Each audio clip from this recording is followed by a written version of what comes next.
What's up, nation citizens? Tyler Yaremchuk here, taking a look at a giant offseason question for our friends at Sherwood Ford the Giant. And today's question is all about the remaining UFAs. And the question is this: should the Oilers be digging into the bargain bin of this year's free agent crop? It's been about a week or so since we've seen any sort of significant news around the NHL, but there are still a number of somewhat decent free agents still out on the market. Matt Larkin over at Daily Faceoff took a look at the ranking of the top 75 and who's still remaining, and only 9 of the top 75 are still available, and of that group, only 4 of them are under the age of 30. Daniel Sprong is probably the most interesting, with 18 goals in 76 games last year, and at just 27 years old, he can probably chip in 15 to 20 goals in any team's bottom 6, but with that production would come a bit of a cost increase, and we already know the Oilers are tight to the cap. If they're going to be involved in the free agent market, it's got to be for guys who are coming in right around league minimum or at most under $900,000. So I don't see Sprong as a fit. Tony DeAngelo is a 28-year-old blue liner who, again, can produce a decent amount of offense when put in the right spots, but for a multitude of reasons, he is not a good fit for this Oilers team. Kevin Labanc out in San Jose is a player who at one time appeared like he was going to be a perennial 20-goal guy in the NHL. His production has fallen off a cliff. He scored just twice in 46 games last year for the San Jose Sharks. Oliver Shillington is another interesting name. He spent the bulk of his career, or all of his career, with the Calgary Flames. But again, I don't really see him as a fit for a handful of reasons with the Oilers. He's a left shot, and he'll likely be too expensive. There are some interesting veterans on the list. Players like James Van Riemsdyk, Tyler Johnson out in Chicago. Initially, I looked at Tyler Johnson and I went, hey, this is a guy who's listed as a guy who can play center or the wing. He scored 17 goals in just 67 games last year with the Chicago Blackhawks.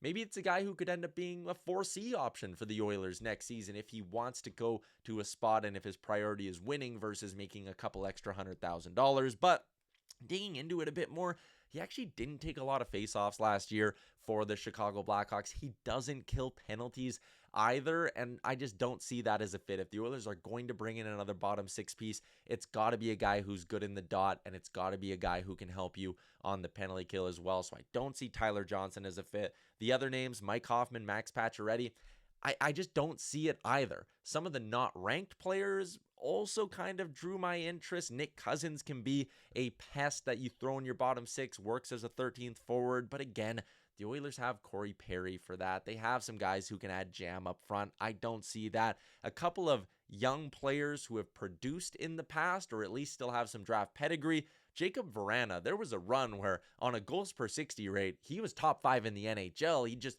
never stayed in the lineup. He would get injured. He's had trips to the player assistance program as well.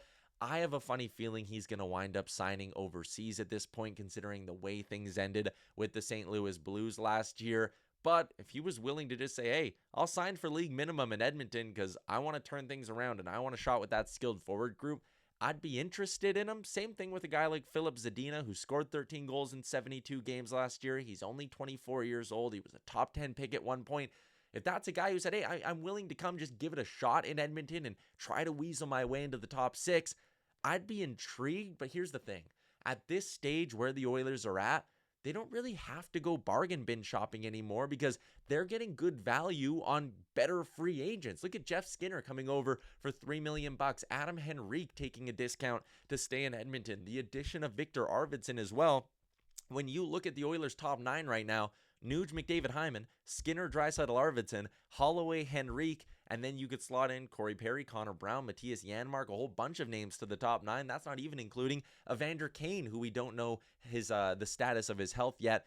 The Oilers actually have a really loaded forward group, and personally, instead of going and signing a Filip Zadina or a Jacob Verana, I'd prefer any potential opportunities in the top 9 go to a Raphael Lavoie or maybe now even a Matt Savoy. So I don't see any fits out there on the free agent market. So my answer to the Giant question is no. I don't think the Oilers should be involved in the bargain bin of this year's free agency. I'm Tyler Yaremchuk. That's a wrap on our Giant question, brought to you by our friends at Sherwood Ford the Giant and Sherwood Power Sports and Marine. What's up, Nation citizens? If you like that video, then you need to be subscribed to the Oilers Nation YouTube. Podcasts, live shows, exclusive interviews, and analysis. Everything you need from your favorite voices at Oilers Nation. And you don't want to miss any of it, so hammer that subscribe button.